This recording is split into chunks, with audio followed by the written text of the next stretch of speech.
Hi, everybody. This feels like a normal video we're recording. This was supposed to be me talking about Nanotyrannus again this week, but then the Prehistoric Planet Ice Age trailer released, and now it's going to be this instead. So we're going to talk about it. We're going to react to it. Some of us have watched the trailer before, others have not.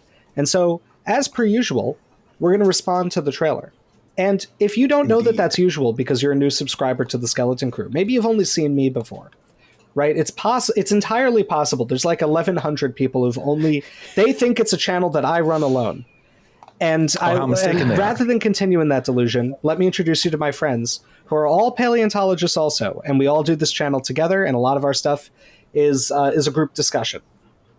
So I'm Dr. James Napoli. I work at Stony Brook University. And I just brought Nanotyrannus back.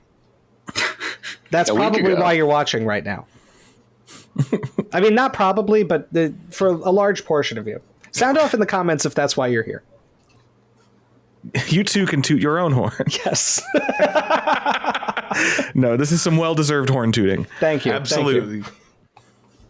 Hi, my name is Dr. Amelia Zietlow. I am the Museum Specialist for Natural History Programs at the History Museum at the Castle, as well as an adjunct professor of biology at Carroll University.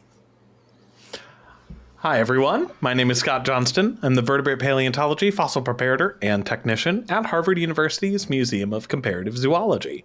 And I did not help bring Nanotyrannus back, but I was in the car for a portion of the trip that resulted in some data that was used to bring Nanotyrannus back. You did but also mostly for moral support. You did bring it back, though, because you did help me literally transport it to its institution. We did bring it back to the Cleveland Museum. Yeah. Hello, I'm Alex Rubenstahl. I'm a PhD candidate at Yale University, and I was also not involved in reviving Nanotyrannus, but I guess moral support, in a sense. Indeed, and many more exciting projects to come. Yes, that aren't about Nanotyrannus. Right. But are cool. Yes. And I'm Dr. Dalton Meyer, and I am a lecturer in the School of Health Science and Sustainability at Roanoke College. And I also did not bring Nanotyrannus back. However, I was looking forward for many years of being able to essentially be Thomas Henry Huxley in my bulldoggedness like support of new scientific advancements. Well, thank you. The five of us together. Well, we're the Skeleton Crew. We are the Skeleton Crew. And we never say it in sync. Just don't expect that was impossible to do. The day we do, it will be the breaking of the first seal. We get to see some beautiful Ice Age critters now. Yes. Yeah. Exceptionally pretty. So let's watch the trailer. Where's Scrat? We're gonna watch it through and react to it. This is gonna mean we don't get monetization on the video, and then we will talk about some initial reactions. Indeed. Are you guys all ready to watch? I was about to say that's a promising start. The white screen. It's the ice of the age fame. Can you all see it? Yes. Yes. Indeed.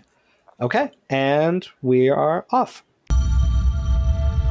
Journey back 1,000,000 years to the Ice Age. From the Big Freeze to the Great Thaw, life finds a way. Experience the Ice Age like never before.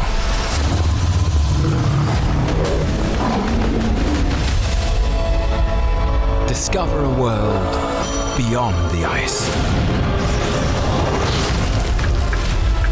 Come face to face with creatures that defy imagination.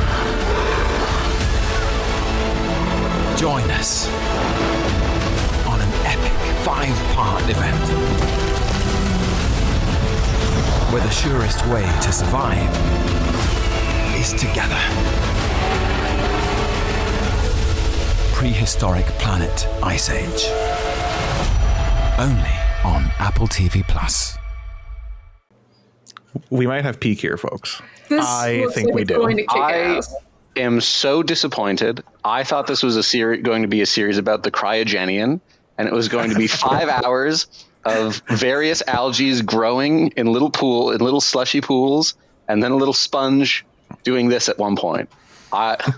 Who cares? Sorry. No, this looks awesome.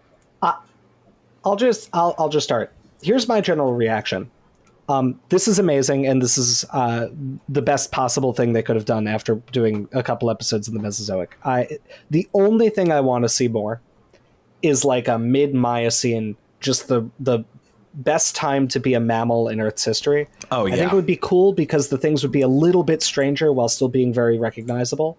But Maybe I've said that's this before in a few things, and I actually saw a tweet that was to a similar point today, which is that like there is a weird sense of sadness I get seeing a world that was this close to being one we experience in like just geologic time in the grand scheme of things. I mean, well, we did. Well, I mean, our species saw it and we were like, we don't like it. Right? No, but us. Yeah. Time to change it. Yes. We're not having none of this. But you know what I mean? Like seeing the animals that are so familiar, right, in many ways, and knowing that this is just out of grasp, there's something I find very somber about it in a way, and it makes me more excited to see it. But yeah, just beautiful. It's amazing. It's beautiful. Love it. I mean, the Ice Age stuff is cool, but I was really because I don't really follow the news on these things. This isn't what my algorithm usually gives me. So I don't see because people like see they'll share clips, and I don't see all those. So it was cool to see like how much like tundra stuff there's going to be in this, like rainforests and deserts. And I just had such a funny thought that like it would be very like this is not going to happen in the show, but the discussion that James hinted at earlier about, you know, the extinction of some of these animals, it would be very funny if that like every new shot of the show is like It Follows, and you can see like a single hominid, like or just like a just kind of in the background, and every time they cut back, it gets just a little closer. It's the Monty Python sketch. Blah, blah, blah, blah, blah. I want it like an Avengers style. Like you see a group of Cro-Magnons walk in, and they're just like, "We want to talk to you about the Megafaunal Extinction Initiative." Bonk. Yeah. Hey, and I guess this saves on locations, because this is just go outside. Well, and some real animals too, like the little Moloch that pops up. Oh yeah. And what appeared to be a black jaguar or leopard, and I don't know if that's supposed to be an extinct species or not. No, that's something else. What is it supposed to be? No, that's something else. That's supposed to be an extinct giant fossa. The blue reserves. Yes. Oh, so they're going to Madagascar. Oh, that was an elephant bird. Yeah, the one with the balls. Dodoy. Yeah. Mm-hmm. Yeah, I did enjoy Peter the bit Griffin of the bird. I enjoyed the bit of the trailer where we got teabagged by an elephant bird. That was fun. That was a choice camera angle. Immediately followed, like it's like this series cannot help itself with inflatable structures. But those are really those could be. I know, but just still, it's just kind of funny. Yes. Yeah. There must be a balloon. Listen, the people are here for inflatable things on the neck, and that's what we're going to give them. So hold on, I have a dumb science question that I'm going to answer myself. Will you ask it and then answer it yourself? I was just curious about the coloration. Like I want to remind myself like what elephant birds are related to. Oh, I thought we were talking about the fossa again. Oh, that is a giant fossa. That I freeze framed it because it looked more like a cat to me. Now freeze framing again, I can see it. That's so cool. This is like the thing is, and apparently the black coloration on that is very deliberate. It's not just a melanistic one, but in Malagasy people have oral traditions of talking about that there's two types of fossa, and there was a larger black one that's no longer here. Oh, that's very interesting. That is interesting. I think this is like, I mean, I'm probably not going to blow anyone's mind by saying this. This is probably, just from what I've seen right now, the best looking prehistoric animal documentary that's ever been made. Oh, hands down. Yeah. Like, it goes to show that it's so much easier. I don't want to say easier, but it's computationally easier, and we have more experience animating hair than feathers.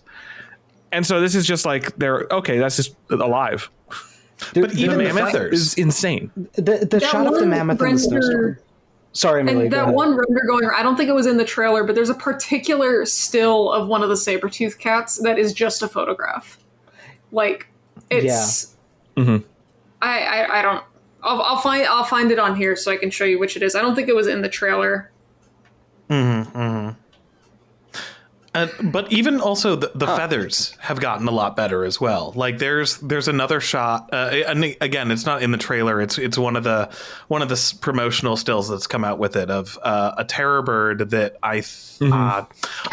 or something. No, it's not that. It's because one of the things that's really cool about this is Philopterus, maybe. Gabriel Ghetto has done a lot of work with Prehistoric Planet in the past.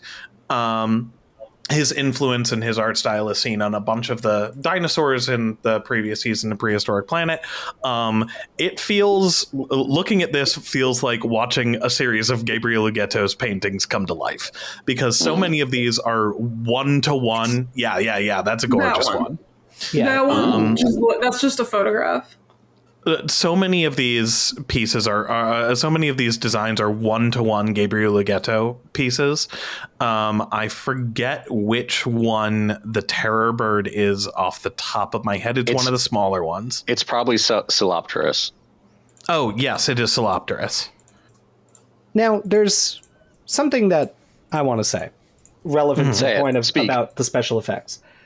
And I do think it's kind of the elephant in the room. This is not the same special effects company as did the original 2 seasons. And I think I don't think this is tech advancing. I think it's that Framestore, I think, is perhaps just better at doing feather and fur simulation. Yes, Alex. I have a question. Yeah. You know ball in this regard. To some degree, right. Maybe. The matting on those woolly mammoths while they walked by. It's amazing.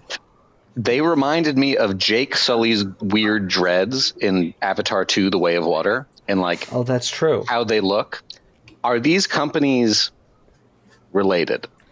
I don't think let me see if Framestore did any work on Avatar 2: The Way of Water. I think that was mostly Weta, but it's normal for movies to farm at, they'll always have a major company and then some stuff's taken care of by others that they subcontract to. And so it's possible that they did it, that they did something for that. Okay. Just curious, just a thought. No, I was curious about it too, now that you said it. It does not appear that they have a credit on Avatar 2: The Way of Water. They do have credit for Avatar 1.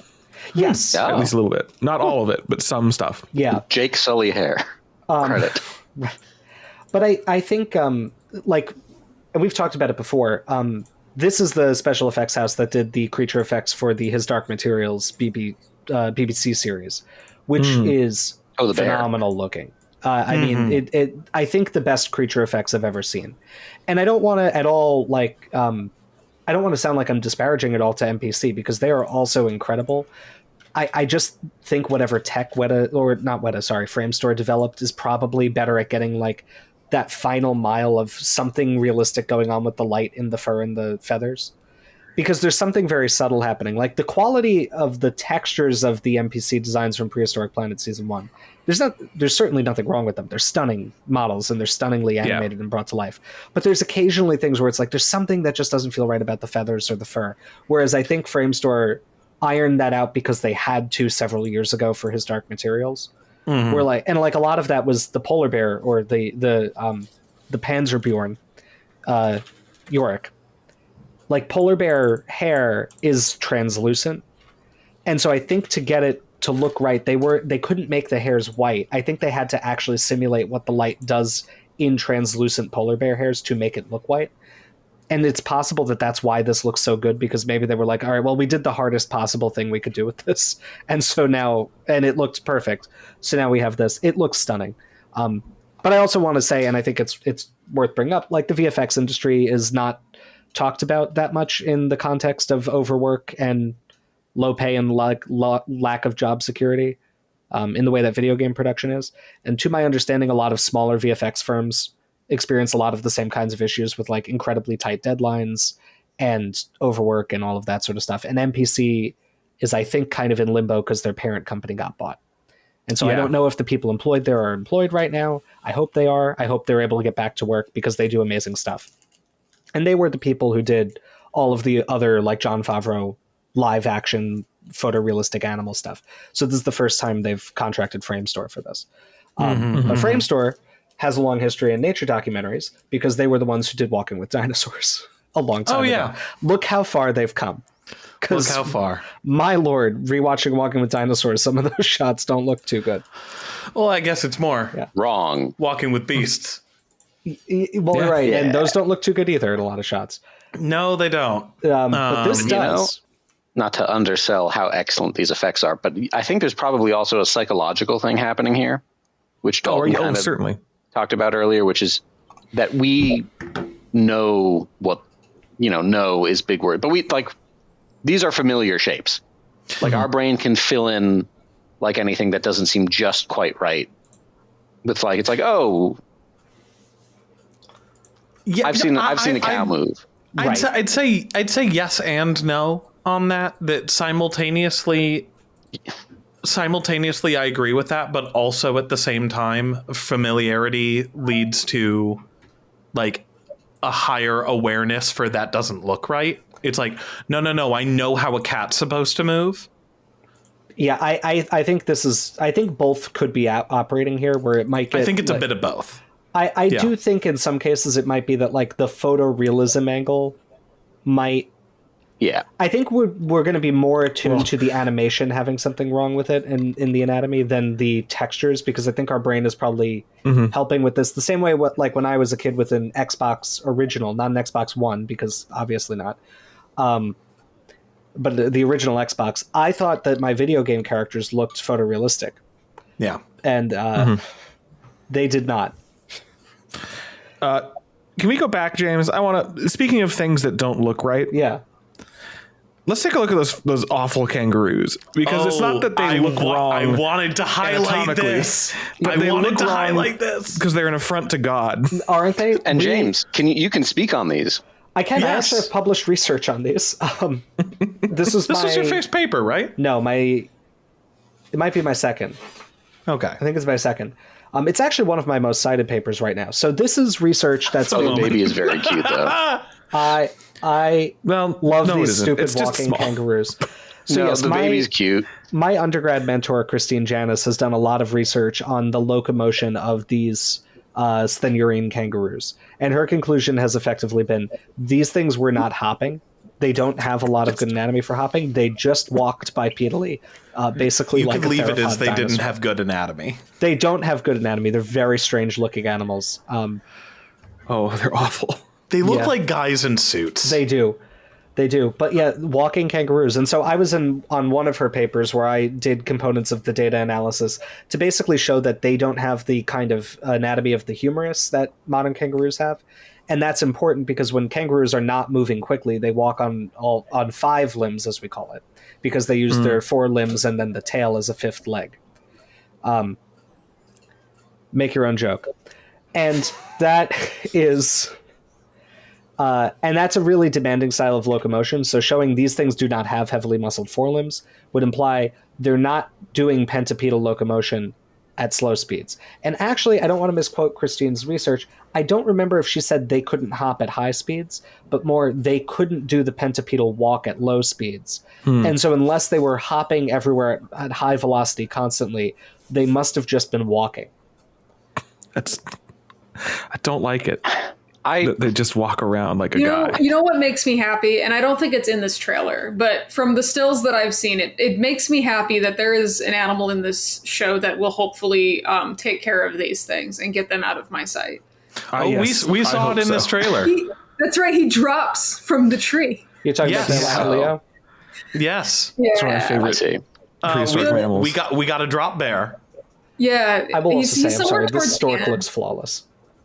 Yeah. Are we sure that that's not just a actual I'm not stork? sure, but I feel like it's Because it could be CG, but I know Yes. they did film real animals. Yes, so that people are hypothesizing that stork is the species of giant marabou stork from the Isle of Flores, famous for Homo floresiensis, which we might also see.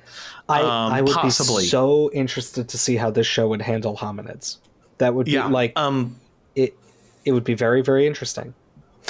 Oh my gosh, because that also is probably going to be the place where they have those dwarf elephants, pygmy elephants, or at yeah. least one of. Oh. So we might have a wild opportunity to see birds hunting elephants.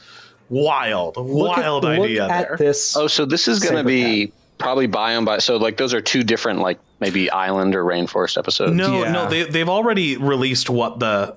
Oh, that's right. They have what the episode list is because this show comes out in just a couple weeks. Like, it's really weird that we haven't gotten a trailer yet. But we did. Well, before now, you mean?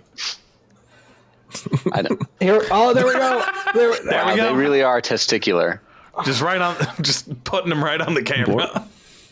That's rough. So now, dear God, he's naked.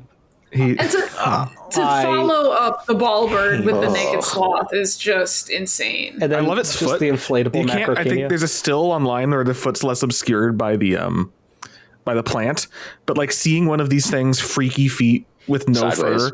fur is just so cool. I find the concept of giant sloths fascinating, and I really did not ever want to see a photorealistic depiction of one. I can't believe we missed these. I'm so mad. didn't think I would like it because I was like, I don't know if I'd ever like really see what these things look like as an animal, but like every single one I've seen in this, I'm like, oh, that's what they look like, and I wish they were still here. Even the naked one, because I want to walk up and like slap it. Like you might like a prize-winning hog. It probably feels. Yeah, I was about to say it feels like they have those awful short little hairs on them. Probably feels like iron wool. So the episodes that we have is this actually might also kind of be bucking the trend of at least a little bit of the previous Prehistoric Planet seasons. I could be proven wrong on this, but episode 1 is the big freeze. And on AppleTV's website, they just say what most of these things are, which is cool. Like the sloths in the snow are Megalonyx jeffersoni. The really gorgeous saber cat that Amelia showed earlier is Homotherium. So episode 2 is New Lands. That's the one with Smilodon, Glyptotherium, Eremotherium. Interchange. Yes, all right. It is Flores because I think because it's a dwarf stegodon. Glyptotherium. Oh, Arctotherium, which I'm really happy about. That we're getting the absolutely giant South American bear. Sorry, what is this on screen right now? It's like a giant otter thing, right? It's a giant otter. Okay, Yeah. that one's wonderful. That one's That's so cool. Enhydrodon, if memory serves, is how you pronounce that. Oh, that's such a great name also. Yeah, it is a giant otter from Africa that got to the size of lions.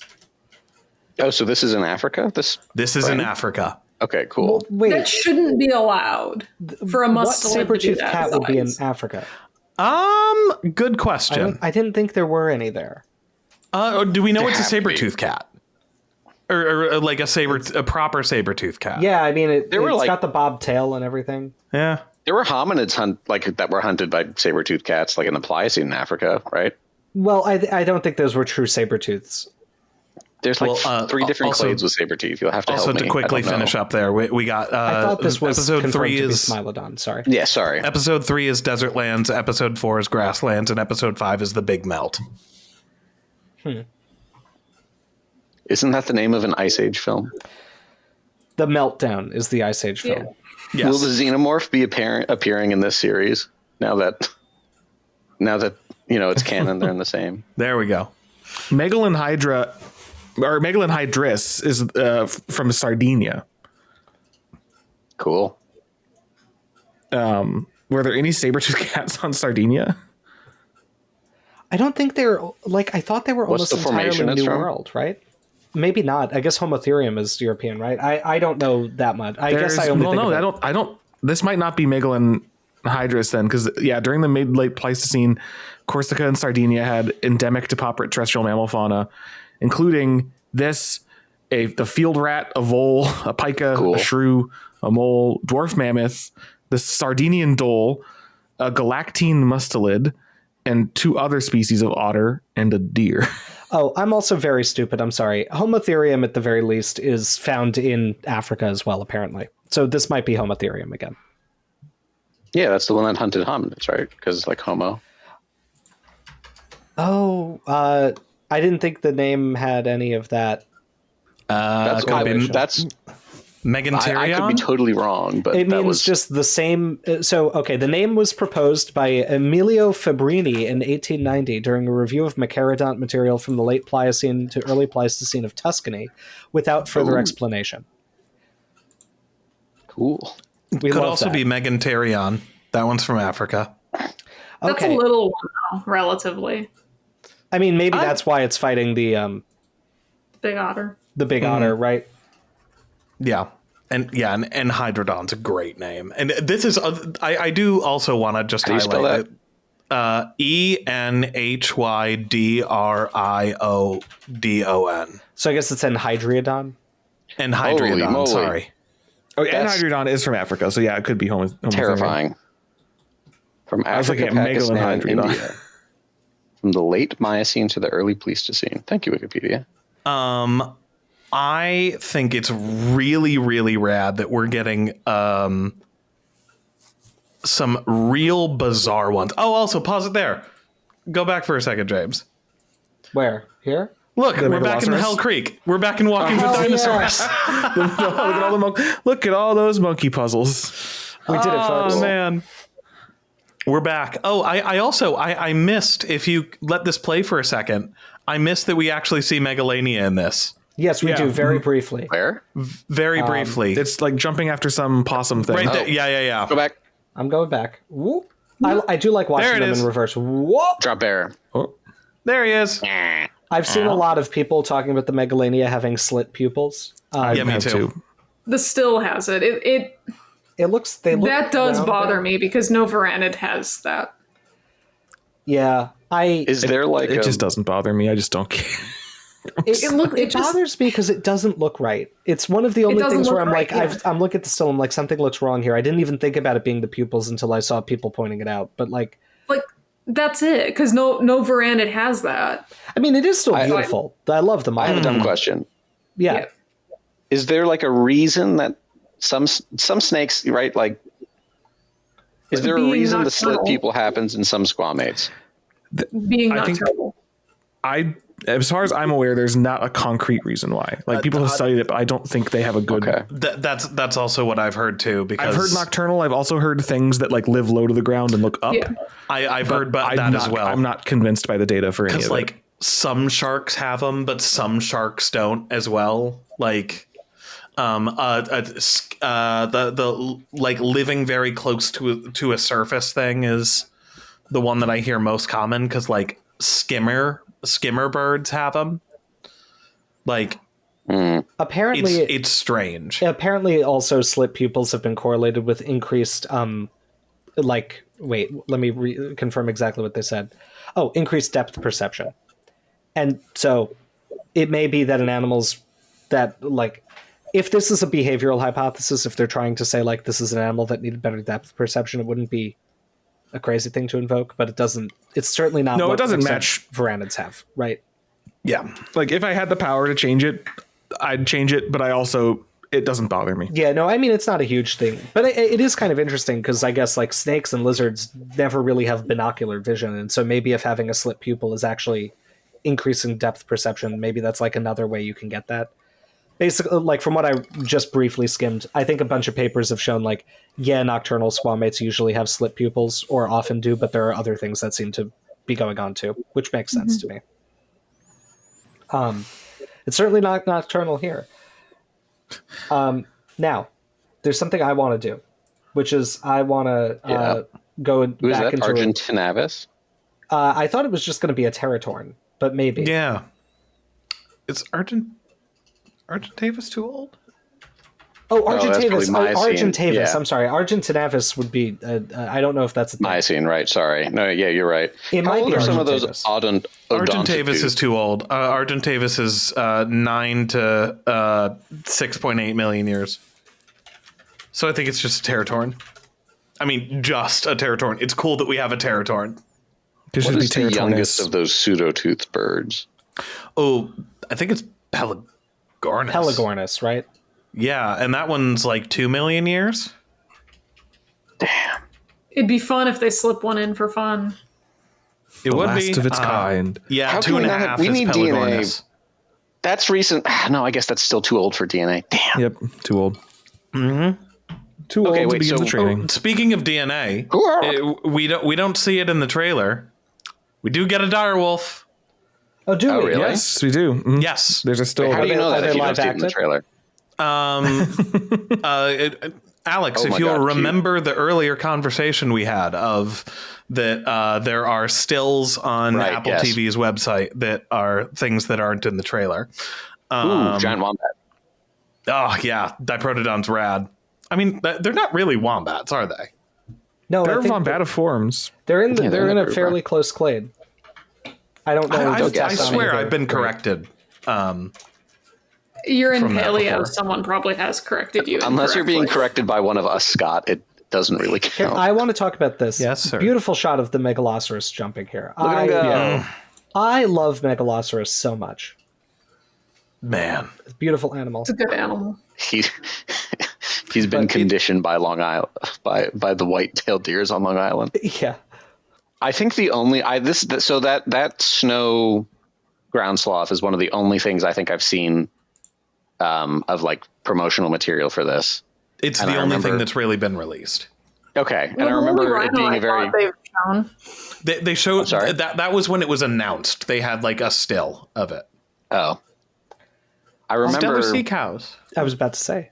I'm shocked Oh. reading those, which is very cool.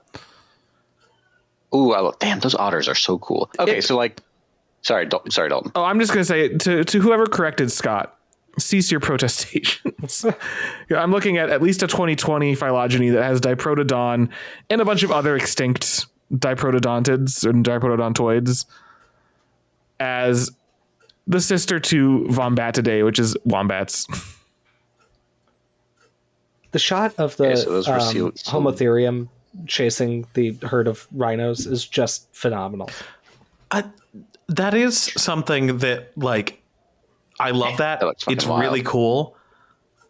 But it is like literally one of the only things that I have like a little bit of a nitpick about is that this is really, really giving like just the Nenixorus Pachyrhinosaurus hunt from season 1. Things got hunted in the snow, right? I mean, I guess that like just the way the hunt could go could be a bit different. And like we don't know that it won't be, but like it does look similar. It does. Well, maybe the Homotherium will get eaten by Nanoxaurus. Have you considered that? That'd be Ooh, that would be insane. different. That'd be so that'd be a cool. wild thing for it to happen. We're making a different kind of Dinosaur show shows now. up.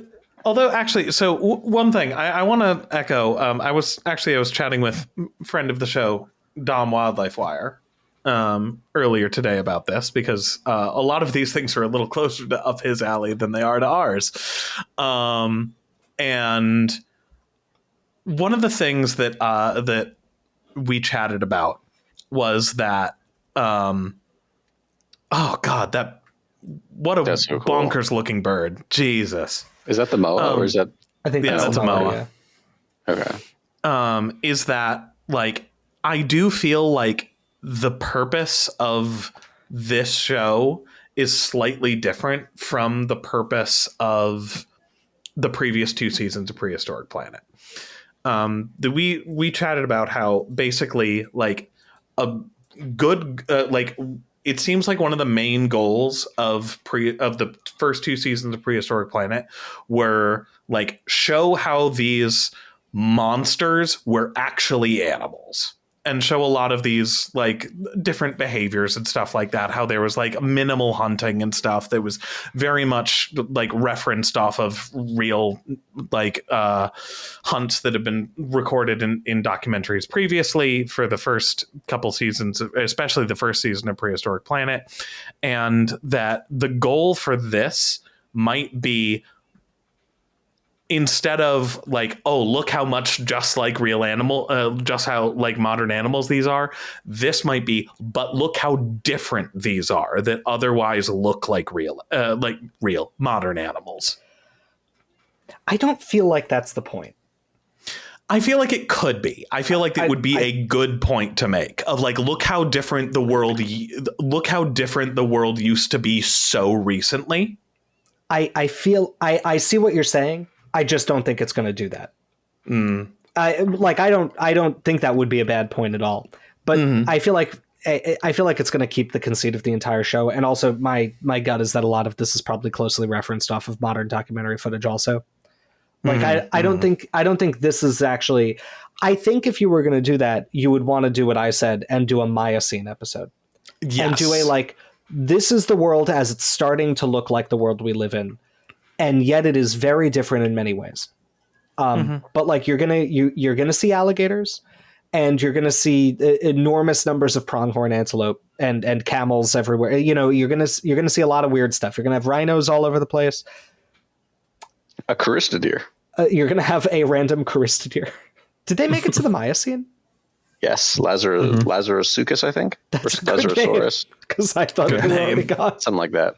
Yeah, there are Notosuchians in the Miocene too. Right. Yeah. Like, well, yeah, Sebasuchids, yeah. Yeah, I mean, don't they make it to the Pliocene or Pleistocene? I think the latest surviving Sebekid is. Is this going? This is embarrassing, right? If I don't know this, but if they get that close, I might kill myself. Because that is early Pliocene. Yeah. Okay, I can still like handle that. You can survive that. It's a little far enough away. Yeah, once we start getting to like missed them by tens of thousands of years, then we get into the El Depresso zone. Yeah, no. What about Madsoids? That's Pleistocene, I think. I think that's Pleistocene, Australia. And the Myelania. It's because we're going to go to Australia. I hope we get a big Myelania. Stupid turtle. Oh, that'd be so cool. Yeah, well, Nambi is like late Pleistocene. Right. So just missed it, which is unfortunate. But I also have some suspicions about that. All I'm saying is I think these animals are just too similar to do a point of look how different the world was. Unless they're going to consciously like make the point of look at this giant otter in what's now the African savanna. Look in Europe where we've got a pack of saber-toothed cats hunting rhinos because those things don't live there now. And like, I think you get a little far on that, but I think they're just like and that's the thing. This is a world our ancestors live in. Yeah. Right. I mean, not our ancestors like a thing we're in a clade with. Like our ancestors, like Homo sapiens, is just off camera plotting nefariously. Drawings. Right. Yeah. So maybe the pitch of this series is going to be like, behold Eden, and your original sin. You lost. Yeah, because this is always like this period of prehistory is always the one that like makes me feel the saddest. Yes. Because like I've seen recently there have been some fun edits and stuff that I've seen of like, oh man, the dinosaurs aren't here anymore with sad music and stuff like that. And like honestly, like I see those and I'm like, oh, that's fun, that's cool, but like this is so incredibly ridiculously long ago. But then there are some of these I'm just like, it really gives like that those pieces of art that we've talked about before, where it's just like these drawings of like the biodiversity of megafauna that were here 10,000 years ago, and it's just everything that is extinct is in grayscale, everything that's still here is in color, and it's like 4 things, right? And it's like it's like at the end of The Sopranos. I'm very curious how it's like the end of The Sopranos. Well, like I What don't are you want to thinking spoil. of the ground floor line? I'm just talking about how a lot of people aren't there anymore. Like there's that last shot outside of oh god, Satriali's, Yes. right? Polly Walnuts is Loxodon. Like, where'd everybody go? Australia. I was trying to like keep track of like all the places we saw. So we see Australia and New Zealand here with Yeah. the moas. Beautiful moas. And Madagascar, right? Because those are elephant dinornis. Yep. Yep. And the giant fossa. A bunch of places in North America. Again, this is something that we see on the Apple TV thing, but not in the trailer. We do go to the tar pits. Thank God. Yeah. Thank All right, because God. of the direwolves. Oh, maybe the stork also, is from the tar pits. I don't. It's very clearly a marabou stork, I thought there were, and I don't think that there's like marabou stork style storks in North America. Okay.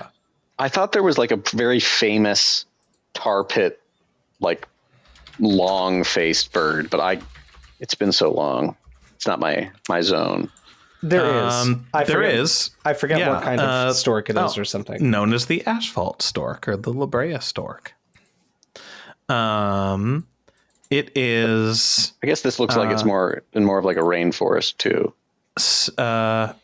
Ciconia maltha, genus of species of Ciconia, which is the same species as like European white storks.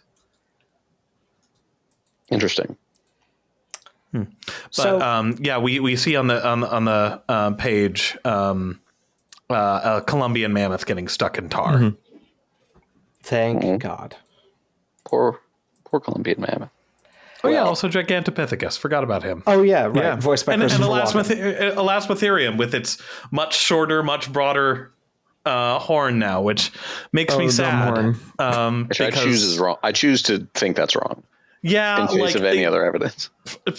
I remember a while back I read through that paper and I was like, oh, now this just sounds like it's correct, but I'm sad about it. I'm excited about Australia because of my internal biases and correct opinions about how reptiles are more interesting than mammals. No, I'm kidding. I'd love to see that big turtle. I'd like to see the big snake. And there are also some gators down in Australia. There's this thing, Quincana, I think. Quincana, yeah. Which is a Mechasuchian. It's part of this recently extinct group of relatives of Crocodilus. And Quincana is maybe terrestrial. It's one of these, not a paleo meme because there's, decent evidence for it, but it's actually pretty scrappy fossil wise. And it's been found in these caves and people are like, oh, well, it's had to walk to caves and the composition is similar to things that have a terrestrial, that are more terrestrial, but they're also found near water sources all the time. And there's questions about whether their anatomy indicates that they are more terrestrial or more semi-aquatic, but they do have like teeth that are slightly compressed. So for like taking large prey, they're cool. They're cool little crocs. And I'd very much like to see one. Yeah, Mechasuchians are always, I find, very interesting. Just like, we talk a lot about the mammal groups that are lost, and I find it weird to think that there's a group of very modern crocodilian-looking crocodilians that is entirely extinct. Yeah, right? It's a strange thought. Yeah, and it's also very little. It's itty bitty. Quincana's tiny. Is baby. So cute. Yeah. There's also this other thing, and I can't remember what it's called. But that's fine. It doesn't matter. That's all. That's all I got. My like overarching thought about this is just that, Alex kind of alluded to it, but I tend to generally think reptiles are more interesting than mammals. I've always thought this way. And when I was a young kid interested in prehistory, and there would be like books that have it wasn't just like a dinosaur book, but it's like dinosaurs and other prehistoric creatures, right? Usually they'd have like the Pleistocene mammals and stuff at the end of the book. And I would just never read that part. And usually the Pleistocene stuff's at the end of a walk through time exhibit. And that's where I kind of stopped looking at stuff and just walked out. Because at the end of the day, and I've grown and matured as a person, right? It's and like I do think this stuff is interesting. But no, I was going to say, this is what Jacques says about everything from the Pliocene onward. They're zoo animals, right? And I love zoo animals, but I'd rather see them at a zoo. I'd rather see them alive, I think. And like, this is really the first time, like, I have grown to appreciate the Pleistocene and Pliocene ecosystems and the animals from them. They are certainly interesting scientifically. I don't study them, and I'm not planning on starting to anytime soon. But I'm glad there are people who do. But this is really maybe the first thing that's ever made me like excited about the Pleistocene in any meaningful way.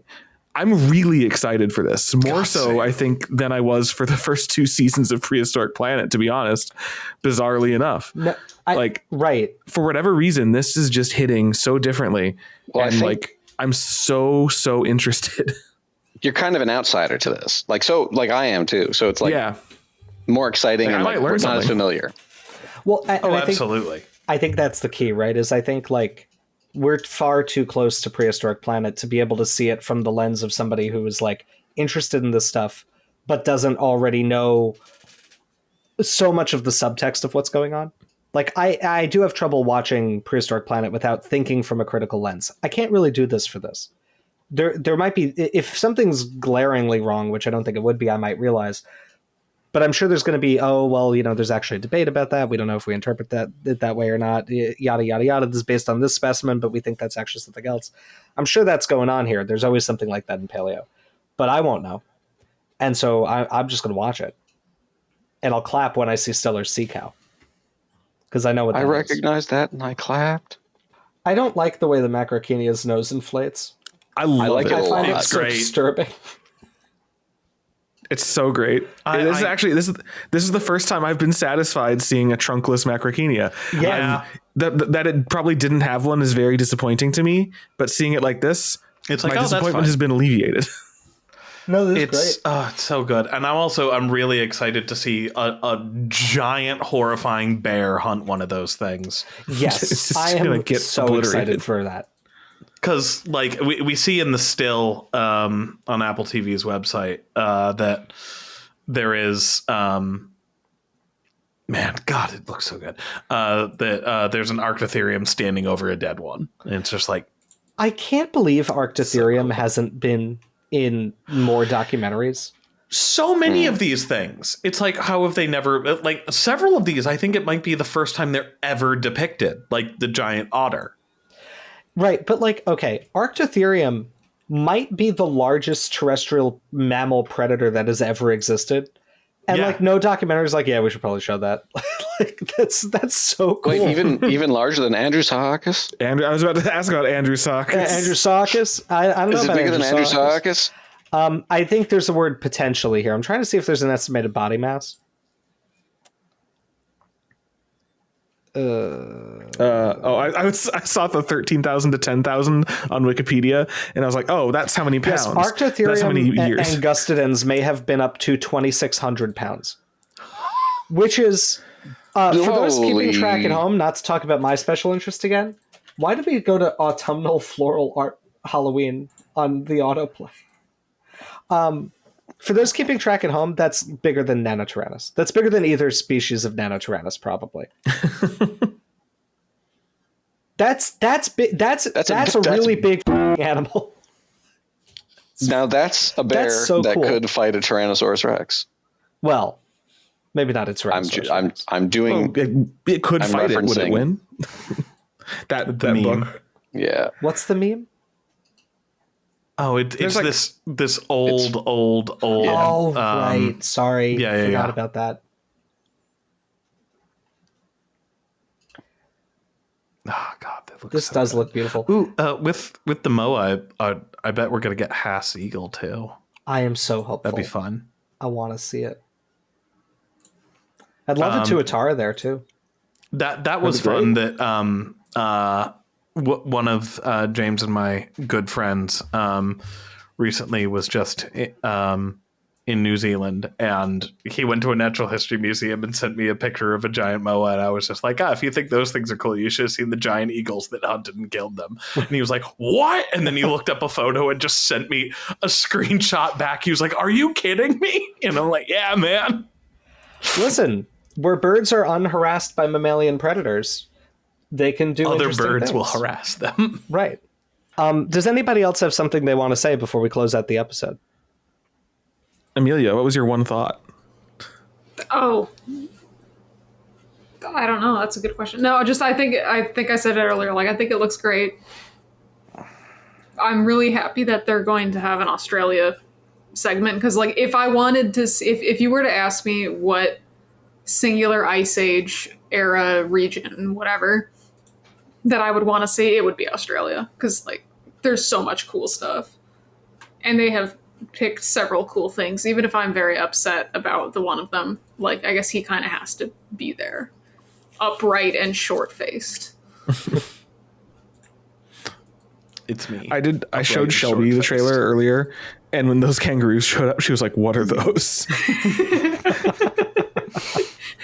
Good question. They're nothing. I think it's something that we've talked about previously, of just the idea of, like, the first humans showing up in Australia and then just being like generic Australian accent of just like, we made it. Look, land. And then just they see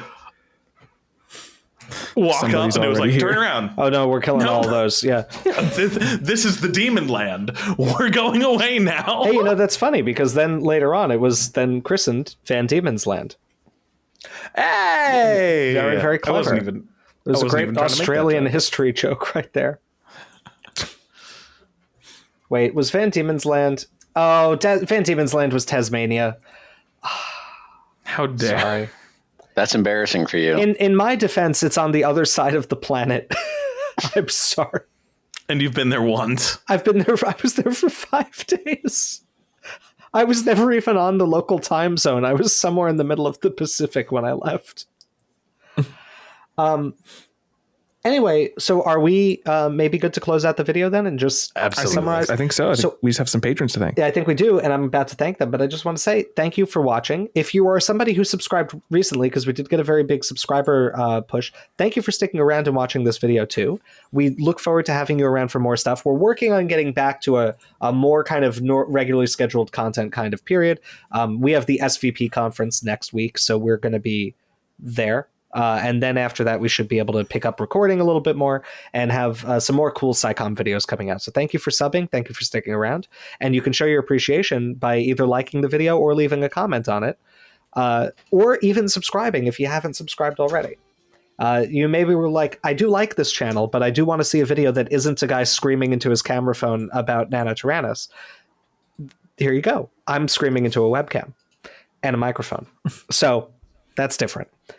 And with that, I just want to thank our patrons. I want to thank Benjamin Siepser, insert nickname, Christopher Bellis-Jones, Adam Olos, Kevin Preem, Aaron Anderson, Keenan Taylor, Noah Riccio, Dino Dom, Apache28, Squat Pump, King Zashu, Touch Connors, Changi Raptor, Resty HBK, Chaotic Kaiju, R. Wesley Nipper, Camphibia, Blacklight Virus, Life Finds a Way, Black Spectral Pig, The Wigster, Brett Booth, Juve, Lincoln Rivenbark, Matthew Miller, Zaku Meister, Freddie Harper, Nunyas, Raylan, Telemiel, and Nacho Raptor. So thank you all for the support. Thank you to all of our patrons. If you like the Skeleton Crew, you can support the Skeleton Crew on Patreon. And that's a very nice thing for you to do. And if you do it at a tier like that, I'll read your name at the end of every video. So thank you guys for watching. We will see you next time. And I guess we'll probably be covering Prehistoric Planet in some form or another. Absolutely. One must assume. We must assume we will be. And I'm very excited to get to see these animals in more than 4-second clips. I'm really, really excited. All right, guys. Bye-bye. Bye. Have a swell evening or afternoon when you're watching this. I don't know. You should watch this in the evening. You should. And in the afternoon. And in the morning. Just keep over and over. Listen. Always be watching. Oh, that's what they're always saying. All right, bye, everybody. Always be watching. Bye. I